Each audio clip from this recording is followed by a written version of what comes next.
Você já ouviu falar no Green New Deal? De modo objetivo, trata-se de um plano democrático para salvar o meio ambiente. O objetivo é transportar o mundo inteiro rumo a uma economia de zero emissões de carbono até 2050.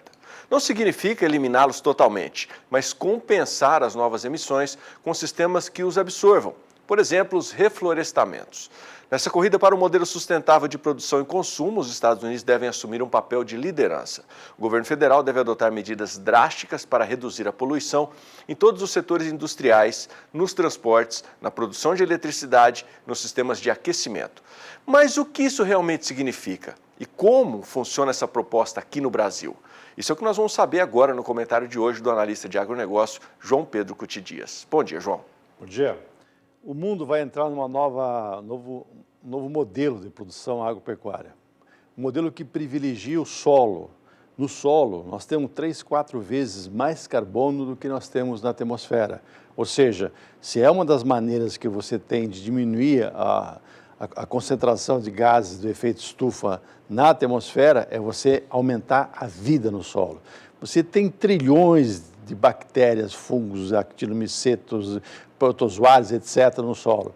O modelo que o americano está fazendo, esse Green New Deal, ele quer mudar aquele modelo sintético. Vou botar fertilizante sintético, botar ureia, botar isso. Não, eles querem usar o máximo possível da vida no solo. Isso o Brasil tem muito a mostrar para os americanos e para o mundo inteiro.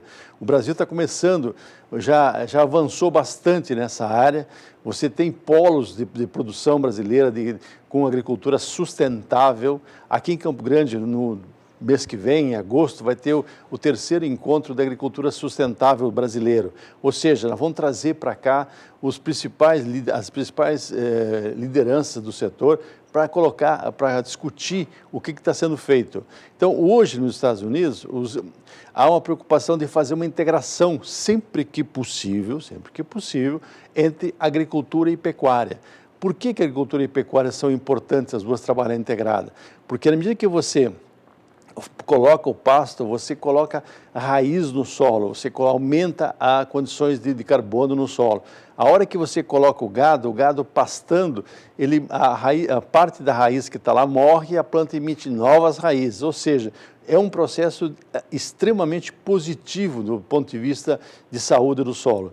Outra coisa, nós temos que mudar o modelo, só usar fertilizantes acidulados ou só usar fertilizantes químicos. Muitas vezes você tem condições de usar alternativas regionais. Hoje no Brasil inteiro está pipocando o uso de pó de basalto, está se usando cada vez mais fosfatos naturais.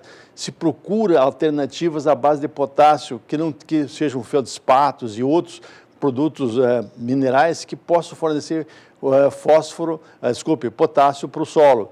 Então, hoje, a preocupação é o seguinte, é você alimentar o solo e o solo alimentar a planta. Quando você alimenta o solo, você cria condições para que esses micro-organismos se proliferem, se multipliquem e que, principalmente, você volta a uma estabilidade, a uma concentração correta deles no solo.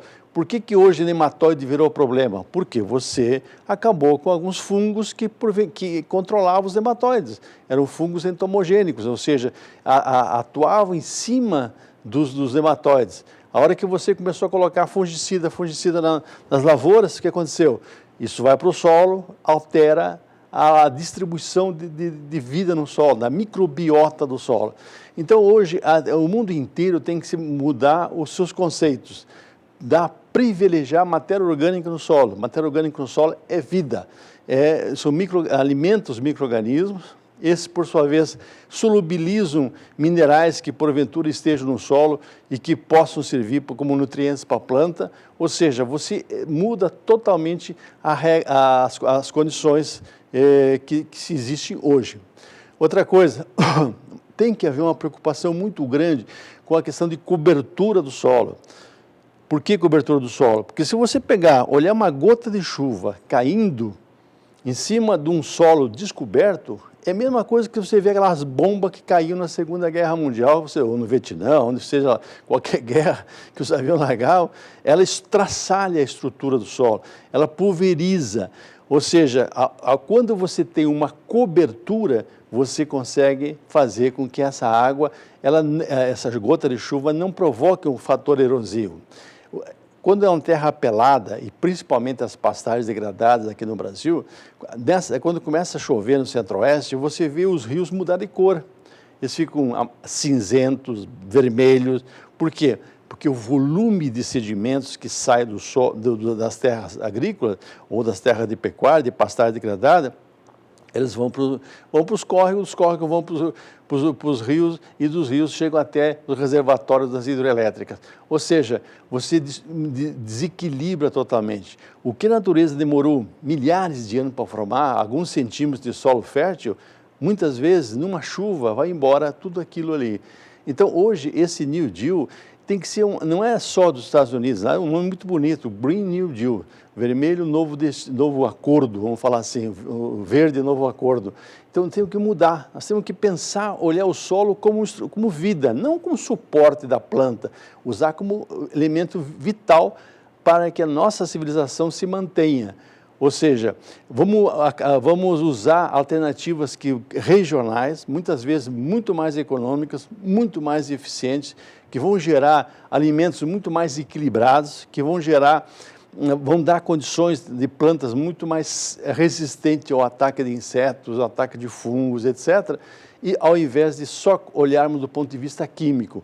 Essa visão reducionista de só achar que com produtos químicos vai resolver o problema é um erro. Nós temos que voltar a olhar para o passado, o que nossos antepassados fizeram, copiar as coisas boas que foram feitas e aplicar novamente.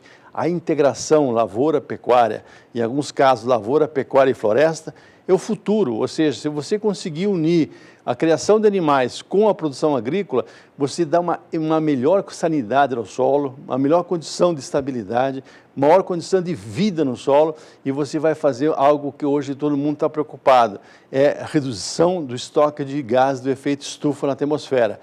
Por quê? Porque você vai concentrar, vai captar esse carbono, vai transformar em vida e vai permanecer no solo.